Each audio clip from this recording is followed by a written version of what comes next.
बिस्मिल्लाहिर्रहमानिर्रहीम। मैं professor Chand Shahzad, the department of Pakistan studies, the concept academy. बेटा, कल हमने खिलाफत मूवमेंट के बैकग्राउंड के बारे में बात की थी और कुछ उसके जो इम्पोर्टेंट इवेंट्स हैं उसके हवाले से बात कर रहे थे। तो बैकग्राउंड में मैंने आपको बताया कि पहली जंग अज़ीम के बाद जब इंग्लैंड और उसके जितने भी इत्तेहादी मुल्क थे, उनकी कामयाबी के बाद मुसलमानों को इस बात का ख़दशा था कि कहीं वो तुर्की पर हमला ना करे, उस पर काबिज़ ना हो जाए या उसको टुकड़ों में तकसीम ना कर दे। तो इस वजह से सब कॉन्टिनेंट में रहने वाले मुसलमानों ने एक बहुत अच्छा इनिशिएटिव लिया और इस कैंपेन में पूरे के पूरे सब कॉन्टिनेंट के मुसलमान और हिंदुओं ने पार्टिसिपेट किया और कोशिश यही थी मुसलमानों की कि तुर्की के मुक़द्दस मकामात या उसकी डिस्ट्रीब्यूशन को, उसकी पार्टीशन को या उस पर कब्ज़े को किसी न किसी हद तक रोक दिया जाए और जो फ़ातहीन ममालिक हैं उनको उनके ऊपर एक प्रेशर डेवलप किया जाए, ये कोशिश थी। और मैंने कल आपको ये भी बताया था कि उसकी एक बहुत बड़ी जो कॉज थी वो ये भी थी कि तुर्की एक ऐसा मुल्क था जो खलीफतुल मुस्लिमीन समझा जाता था, कहा जाता था, क्योंकि खिलाफत जो है वो तुर्की और तमाम के तमाम दुनिया में तुर्किश एम्पायर को बहुत इज़्ज़त और कदर की निगाह से देखा जाता था। मैंने आपको कल भी बताया कि उसमें सबसे बड़ी वजह ये थी कि अंग्रेज़ों को भी अगर एडमिनिस्ट्रेटिवली कोई प्रॉब्लम्स आती थी तो वो भी तुर्की के जो उलमाए कराम हैं उनके फतवात जारी करवाते थे और मुसलमानों को कायल करने की कोशिश करते थे। तो अब हम लोग पहले मैंने आपको बैकग्राउंड में चंद चीज़ें बताई। इवेंट्स में हमने सबसे पहले बात की थी इस्टेब्लिशमेंट ऑफ खिलाफत कमेटी। अब इसमें एक छोटी सी गुजारिश भी और इतला भी वो ये कि उर्दू की जो बुक है पाक स्टडीज़ की, उसमें 23 सितंबर लिखा हुआ है और इंग्लिश की बुक में 23 नवंबर लिखा हुआ है। इससे कोई कंसर्न नहीं है, आप 23 नवंबर ही लिखेंगे जो एग्जैक्ट डेट है।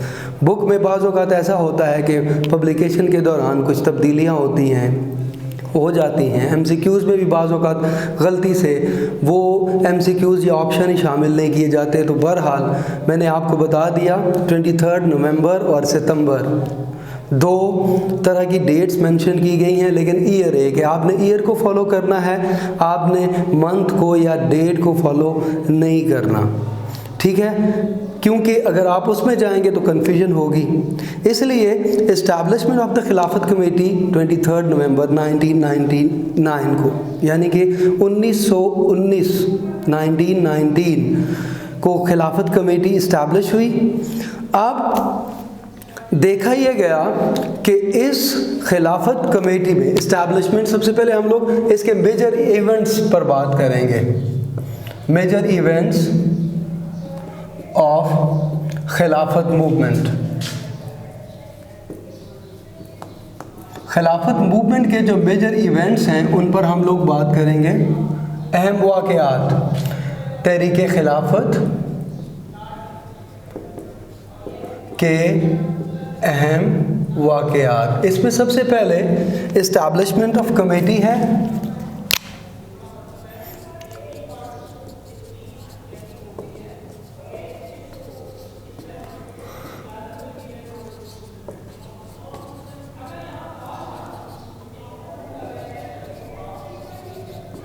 ठीक है? खिलाफत कमेटी की जो इस्टेब्लिशमेंट है उसकी इब्तिदा है, उसका क़याम है, ठीक है? खिलाफत कमेटी का क़याम उर्दू में इसको कहेंगे। अब 23 आपने जो मेन पॉइंट इसमें शामिल करना है वो ये होगा कि इट वाज एस्टैब्लिश इन 23 नवंबर 1919। ये मेन पॉइंट है जो आप लोगों ने याद रखना है और इसी तरीके से आप लोगों ने इसको फिर एक्सप्लेन भी करना है। फिर नंबर सेकंड जो है वो Hindu Muslim unity and non cooperation.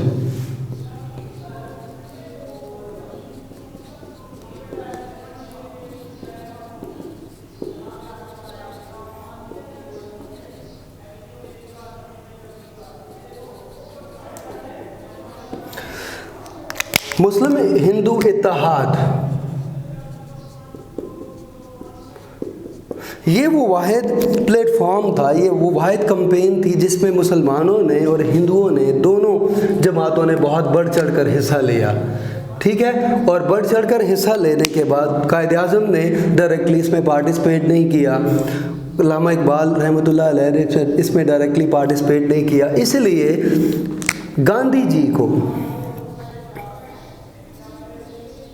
Gandhi ji को इस कैंपेन का लीडर मुकर्रर किया गया। बस ये पॉइंट आपने याद रखना है और इसी को एक्सप्लेन करना है। इस पूरे के पूरे पैराग्राफ में सिर्फ यही अहम पॉइंट है। फिर उसके बाद नंबर नेक्स्ट हम बात कर रहे थे खिलाफत डेलीगेशन के ऊपर, ठीक है। वफ्द, जो खिलाफत वफ्द गया, मौलाना मोहम्मद अली जौहर की क़यादत में एक वफ्द जो है वो इंग्लैंड गया और वहाँ पर उनको रिस्पांस ये मिला कि इंग्लैंड के पार्लियामेंट ने उनकी किसी किस्म की बात सुनने से इनकार कर दिया, यानी कि उनकी बात पर किसी किस्म के कान ना धरे। आप ट्रीटी ऑफ सर्व पे बात करेंगे।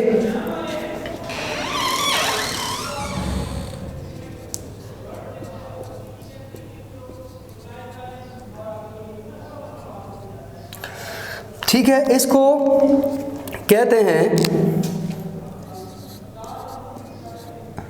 सेवरे मुआहदा।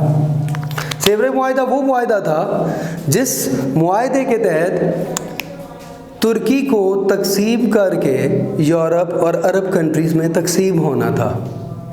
ये मुआहदा क्योंकि सेवरे में हुआ इसलिए इसको सेवरे मुआहदे के नाम से या ट्रीटी ऑफ सर्व के नाम से इसको याद किया जाता है। आपने इसमें मेंशन करना है कि इट वाज हेल्ड इन मई 1920, ये 1920 में हेल्ड किया गया और इसका मकसद ये था कि तुर्की के जितने भी एरियाज़ हैं, जितने भी इलाके हैं, प्लेसेस हैं, जो मेजर प्लेसेस हैं, वो डिस्ट्रीब्यूट किए जाएं among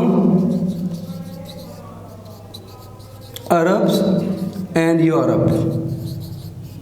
यूरोप और अरब में इसको तकसीम कर दिया जाए। तो ये ट्रीटी ऑफ सर्व के नाम से या सेवरे के नाम से इसको जाना जाता है। Non cooperation movement, non cooperation movement में जो बहुत बड़ी बड़ी पॉलिटिकल पार्टीज थी, नॉन कोऑपरेशन मूवमेंट में मौलाना मोहम्मद अली जौहर, मौलाना शौकत अली, मौलाना ज़फ़र अली ख़ान, मौलाना अब्दुल कलाम आज़ाद और मौलाना हसन अली मोहानी जो थे, इन्होंने नॉन कोऑपरेशन मूवमेंट जब डिक्लेयर हुआ तो इन्होंने सब कॉन्टिनेंट के तमाम एरियाज़ में बहुत वलवला अंगेज़ और बहुत दिल को लर्जा देने वाली, दिल को दहला देने वाली तकारीर की, जिसकी वजह से इस कैंपेन को पूरे के पूरे सब कॉन्टिनेंट में परसू किया, जारी रखा और इनकी शोला बयां तकारीर की वजह से लोगों में इत्तेहाद और यकजहती का जज्बा पैदा हुआ। ये वो मौका था जहाँ पर मैंने आपको पहले भी बताया कि मुस्लिम हिंदू यूनिटी थी और इसीलिए नॉन कोऑपरेशन मूवमेंट बाद में इसका खातिर खा फ़ायदा ना हो सका, लेकिन इस नॉन कोऑपरेशन मूवमेंट की वजह से एक मैसेज जो था वो पूरे के पूरे सब कॉन्टिनेंट में फैल गया। यानी हम लोग ये कह सकते हैं कि इसमें एक जो लोगों की सोच थी जो दबी हुई थी या गुलामाना सोच जो थी, उस सोच को ख़त्म किया गया। एक बहुत बड़ा एक बोल्ड इनिशिएटिव लिया गया, क्योंकि उससे पहले जितना भी वक्त गुजरा हिंदू और मुस्लिम्स की तरफ से इस तरह की मूवमेंट का आगाज़ बहुत कम देखने में आया। लेकिन नॉन कॉपरेशन मूवमेंट में क्योंकि मुसलमान और हिंदू दोनों शामिल थे, इसलिए जितने भी मुस्लिम पॉलिटिकल लीडर्स हैं उन्होंने मुख्तलिफ इलाकों में एड्रेस किए और लोगों को मोटिवेट किया कि तुर्किश मुस्लिम्स हैं जो उनकी हम लोगों ने सपोर्ट करनी है, हम लोगों ने उनके लिए अनथक मेहनत करनी है ताकि हम मुक़द्दस मकामात को भी महफूज कर सकें। तुर्की के जो टुकड़े किए जा रहे हैं, या यही अंदेशा था, ख्याल किया जा रहा था कि तुर्की जो है it is distributed among some parts और उसको मुख्तलिफ ममालिक में डिस्ट्रीब्यूट किया जाएगा। तो ये खदशात जो थे इन खदशात से लोगों को आगाह किया, ये मकसद था। तो it is non cooperation movement. अब नंबर नेक्स्ट जो है वो सिविल डिसओबीडियंस मूवमेंट है।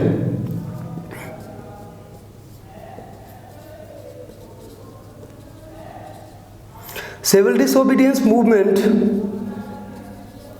इसको कहते हैं नाफरमानी, सिविल नाफरमानी की तहरीक। इस तहरीक में लोगों ने टैक्सेस पे करने छोड़ दिए। इवन के जितने भी पेपर्स आए हुए थे वो पेपर्स देने स्टूडेंट्स ने वो पेपर्स ना दिए। इसके अलावा जो गवर्नमेंट एम्प्लॉयज़ थे उन्होंने अपने ओहदों से इस्तीफ़ा दे दिया और जितने भी अलकाबात थे या लक़ब थे, जो टाइटल थे लोगों को दिए गए थे, वो तमाम के तमाम टाइटल ब्रिटिश गवर्नमेंट को वापस कर दिए गए। समझ आ गई है? तो it is called the civil disobedience. इसे सिविल नाफरमानी कहा जाता है। हम लोग अक्सर एड्रेसेस में सुनते रहे हैं, पिछली गवर्नमेंट में भी जब स्ट्राइक्स होती थी या कोई भी मूवमेंट मूव की जाती थी तो उसमें सिविल नाफरमानी या सिविल डिसओबीडियंस मूवमेंट को डिक्लेयर किया जाता था। तो इसका मकसद ये होता है कि मुल्क में टैक्सेस को पे ना करना, यानी कि हम लोग जो यूटिलिटी बिल्स देते हैं उनको अदा ना किया जाए। इसके अलावा नंबर नेक्स्ट जो पेपर्स आए थे, यानी कि गवर्नमेंट की तरफ से मौसूल होने वाले जितने भी अहकामात हैं, इंस्ट्रक्शन हैं, उनको डिसओबे करना, उनको मानने से इनकार कर देना सिविल डिसओबीडियंस मूवमेंट का हिस्सा है। तो इसमें मुसलमानों ने, सब कॉन्टिनेंट के मुसलमानों और हिंदुओं दोनों ने सिविल डिसओबीडियंस मूवमेंट को आगे चलाया और न सिर्फ उन्होंने टैक्सेस देने से इनकार कर दिया बल्कि पेपर्स भी और जितनी भी ब्रिटिश प्रोडक्ट्स हैं उनको भी उन्होंने रद्द कर दिया इस्तेमाल करने से। तो सिविल डिसओबीडियंस मूवमेंट ये समझ आ गई है। नेक्स्ट जो पॉइंट हम लोग डिस्कस करेंगे वो मोबला अपराइजिंग है। इसे मोबला बगावत भी कहा जाता है, मोबला अपराइजिंग। ये मैं आपको लिख के इसलिए दे रहा हूँ कि you can write them in the flow chart. तो आप इनको फ्लो चार्ट में लिख सकते हैं। फ्लो चार्ट में लिख कर आप इनके जो मेन पॉइंट्स हैं आप उनको लिख सकते हैं, लेकिन सिर्फ घर की हद तक। आपने अगर एनुअल एग्ज़ाम में खिलाफत मूवमेंट के मेन इवेंट्स के ऊपर अगर क्वेश्चन आता है तो आप इसका एक पूरे के पूरा फ्लो चार्ट बनाएंगे या माइंड मैप बनाएंगे। और माइंड मैप बना के सबसे पहले आपने ये हेडिंग्स उसमें दे देनी है, लिख देनी है। और हेडिंग्स जो हैं ये राउंड अबाउट कोई 8, 9, 10 हेडिंग्स हैं। इन हेडिंग्स के ऊपर फिर जैसे जैसे आप हेडिंग को उठा के एक्सप्लेन करते जाएंगे तो उनके जो मेन पॉइंट्स मैं आपको साथ साथ बता रहा हूँ कि 23 नवंबर 1919 को इसकी इस्टेब्लिशमेंट हुई, वो मेन पॉइंट्स आपके दिमाग में आते रहेंगे और आप जो है उसको लिखते रहेंगे। घर में आप उसको ड्रॉ करके उसके मेन पॉइंट्स नीचे लिख लें, लेकिन एग्ज़ाम में पेपर के दौरान आपने उन पॉइंट्स को नहीं लिखना। आपने सिर्फ ये हेडिंग्स मेंशन करनी है और ये जो मैं आपको बता रहा हूँ कि टैक्सेस पेपर्स ये आप घर में तो लिख सकते हैं, लेकिन एग्ज़ाम में जब आप क्वेश्चन को अटेम्प्ट करने के लिए जा रहे होते हैं उसमें सिर्फ आप लोगों ने ये हेडिंग्स देनी है। और हेडिंग्स दे के एक पेज पे आपका ये पूरा के पूरा जो फ्लो चार्ट होगा या माइंड मैप होगा वो आ जाएगा। फिर उसके बाद आप एक हेडिंग को उठाएंगे और आगे जाकर उसको एक्सप्लेन करेंगे। और इसमें ये होगा कि अगर आप 4, 5, 6 लाइन की एक हेडिंग एक्सप्लेन करते करते हैं और 10 या 9 हेडिंग्स लिखते हैं तो डेफिनेटली उसकी जो विड्थ होगी, उसकी जो आगे लेंथ होगी वो डेफिनेटली 3 से 4 पेजेस पर चली जाएगी, क्योंकि एक पेज पे तो आपने फ्लो चार्ट या माइंड मैप ड्रॉ किया हुआ होगा। फिर जब आप उसको एक्सप्लेन करेंगे तो तकरीबन राउंड अबाउट, मैंने आपको पहले भी बताया था कि 16 to 17 लाइंस होती हैं। वो लाइंस आप जो है अगर 6 लाइंस हर हेडिंग के ऊपर अगर आप लिखते हैं तो डेफिनेटली 6 मल्टीप्लाइडेड बाय 9 ये हो जाएगा 54, तो 54 डिवाइडेड बाय 17, तो ये तकरीबन 3 पेजेस इस पर हो जाएंगे। तो 3 पेजेस और एक ये 4 पेजेस पर ही आपका क्वेश्चन पूरा होगा। और अगर आप इसका इंट्रोडक्शन भी लिखते हैं, वो एक अलग से पॉइंट है, तो इंट्रोडक्शन में भी आपके तकरीबन 6 to 7 लाइंस आ जाएंगी। तो ये भी, तो मोबला अपराइजिंग पे हम लोग बात कर रहे थे। मोबला अपराइजिंग जो है वो साउथ इंडिया में अरबिल नस्ल और हिंदू ये ट्रेडर थे, ठीक है। इसमें मोबला अरबिल नस्ल थे, अरब कंट्री से आए हुए लोग थे, अरब्स थे। और साउथ इंडिया में, साउथ इंडियन शोर्स के ऊपर ये रह रहे थे। और वहाँ पर जब इनके और हिंदुओं के दरमियान फसादात शुरू हुए तो इनको ब्रिटिश गवर्नमेंट ने एक बहाना बनाकर इसको मुस्लिम हिंदू कंट्रोवर्सी जो है, मुस्लिम हिंदू कंट्रोवर्सी बनाकर मुसलमानों और हिंदुओं में फूट पैदा कर दी, जिससे मुस्लिम हिंदू फसादात शुरू हो गए पूरे के पूरे सब कॉन्टिनेंट में। और उसका रिजल्ट ये निकला कि अंग्रेज़ हुकूमत किसी न किसी हद तक कामयाब हो गई मुसलमानों और हिंदुओं के दरमियान मिसअंडरस्टैंडिंग डेवलप करने के लिए। तो ये बात समझ आ गई है कि मोबला अपराइजिंग क्या है। मोबला अपराइजिंग में साउथ इंडियन शोर्स के ऊपर अरबिल नस्ल लोग जो ट्रेडर थे, हिंदुओं के साथ उनके बिजनेस थे, पार्टनर्स थे, तो जब उनके दरमियान फसादात शुरू हुए, उनके दरमियान कॉन्फ्लिक्ट आए, तो उन कॉन्फ्लिक्ट का ब्रिटिश गवर्नमेंट ने फ़ायदा उठाया और इसको मुस्लिम फसादात डिक्लेयर कर दिया। समझ आ गई है। और मुस्लिम हिंदू फसादात पर का उन्होंने एडवांटेज उठाते हुए फिर क्या किया कि इनको आपस में लड़वाना शुरू कर दिया। अब जब आपस में लड़वाया तो क्योंकि हिंदू एक्सट्रीमिस्ट बहुत ज़्यादा हैं तो इनके फसादात सब कॉन्टिनेंट के मुख्तलिफ एरियाज़ में शुरू हो गए, तो उस पर हुकूमत को बहुत ज़्यादा फ़ायदा हुआ। अब इसका जो बढ़ता हुआ जो खदशा था वो मैं आपको बताता हूँ, वो चोरा चोरी साने के सूरत में, ठीक है। तो चोरा चोरी इंसिडेंट,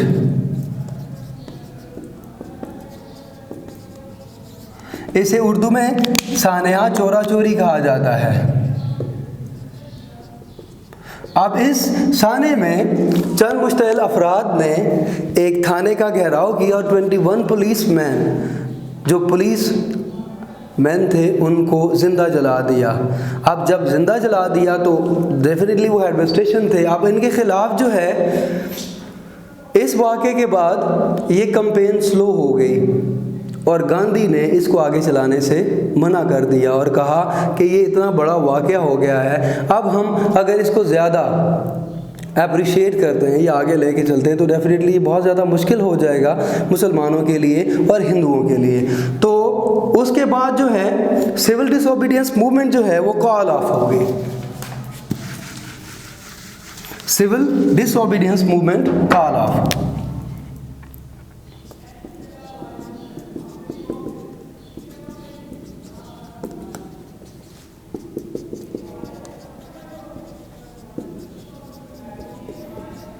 अब ये civil disobedience movement call off की थी गांधी ने, और उन्होंने जितनी भी सीनियर पॉलिटिकल पर्सनालिटीज़ हैं उनसे किसी किस्म की कोई सजेशन नहीं ली, बल्कि ये जो वाक़या हुआ था, इंसिडेंट हुआ था, इस वाक़े को बुनियाद बनाकर उन्होंने कहा कि अब हम इसको मज़ीद आगे नहीं चला सकते, इसलिए यहाँ बेहतर यही है कि हम इसको ख़त्म कर दें। तो किसी भी मूवमेंट को जब कॉल ऑफ किया जाता है तो डेफिनेटली उसकी एक कोर कमेटी होती है, बात कोर कमेटी में जाती है और कोर कमेटी इस बात को डिसाइड करती है कि आया इस मूवमेंट को कॉल ऑफ किया जाए या ना किया जाए। अब यहाँ पर हिंदू जो सीनियर पॉलिटिकल पार्टीज थी, पॉलिटिकल पर्सनालिटीज़ और मुस्लिम सीनियर पॉलिटिक्स जो थे, उनका ख्याल ये था कि ये सिविल डिसओबीडियंस मूवमेंट इतनी पीक पोजीशन पर चली गई थी कि अगर इसको कॉल ऑफ ना किया जाता तो डेफिनेटली इसका बहुत अच्छा रिजल्ट सामने आ जाता। तो इसलिए बहुत ज़्यादा डिसअपॉइंटमेंट क्रिएट हुई पॉलिटिकल पार्टीज़ के दरमियान भी और लोगों के दरमियान भी कि इतना ज़्यादा इसको एक्सट्रीम लेवल पर ले जाके दोबारा जब उसको बगैर बताए हुए, बगैर किसी वजह के जब उसको कॉल ऑफ किया जाता है तो डेफिनेटली उसका जो इम्पेक्ट जाता है लोगों के ऊपर या पॉलिटिकल पर्सनैलिटीज़ के ऊपर या पार्टीज़ के ऊपर बहुत बुरा जाता है। अगर इसको कॉल ऑफ ना किया जाता तो फैसला जो है वो इसी मूवमेंट में हो जाना था पार्टीशन का, ठीक है, क्योंकि इतना ज़्यादा एक्सट्रीमिज़म, इतने ज़्यादा हालात बिगड़ चुके थे कि कोई ना कोई फ़ैसला हो जाता। ये मैं नहीं कह रहा, ये पॉलिटिकल जो पॉलिटिक्स हैं, पॉलिटिकल पर्सनालिटीज़ हैं, ये उनके ख़यालात थे उस दौर के कि ये इतनी पीक पोजीशन पर चला गया था कि उस वक्त अगर इसको कॉल ऑफ ना किया जाता तो डेफिनेटली इसके कोई फ्रूटफुल रिजल्ट निकल आते। अब reaction of the leadership, reaction यही था लोगों का, डिसअपॉइंटमेंट, डिस्करेजमेंट बहुत ज़्यादा हुई। अवाम ने जो है बहुत ज़्यादा गम और गुस्से का इजहार किया, लेकिन क्या हो सकता था, क्योंकि लीडर जो फैसला करता है बहरहाल उसको मानना पड़ता है। तो गांधी जी ने ये फैसला तो कर लिया, लेकिन उन्होंने ये नहीं सोचा कि इसका रिज़ल्ट क्या निकलेगा। अब हम लोग बात करेंगे रिज़ल्ट के ऊपर। अब खिलाफत मूवमेंट की तो एबोलिशन हो गई, कॉल ऑफ हो गई, ख़त्म हो गया खिलाफत मूवमेंट का। अब उसके रिज़ल्ट्स क्या निकले? उसका सबसे जो पॉजिटिव रिज़ल्ट निकला वो ये निकला सबसे पहले कि अवाम में अवेयरनेस पैदा हो गई, अवाम में शऊर बेदार हुआ, अवाम को इस बात का अंदाज़ा हो गया। वो अवाम जो दबी हुई थी, सोई हुई थी, उसको इस बात का पता चल गया कि नहीं, हम लोग इंडिपेंडेंस के लिए, हम लोग अपनी आज़ादी के लिए अगर कोशिश करें तो हम लोग अचीव कर सकते हैं उन तमाम कामयाबियों को। तो इस कैंपेन का जो पॉजिटिव रिज़ल्ट आया वो ये आया कि इससे पहले इस तरह की कोई भी पॉलिटिकल कैंपेन नहीं चली थी, तो लिहाजा गो के कायद-ए-आज़म रहमतुल्लाह अलैह और अल्लामा इकबाल जैसे बड़े जो लीडर थे, उन्होंने देवर क्विट इन दिस मूवमेंट।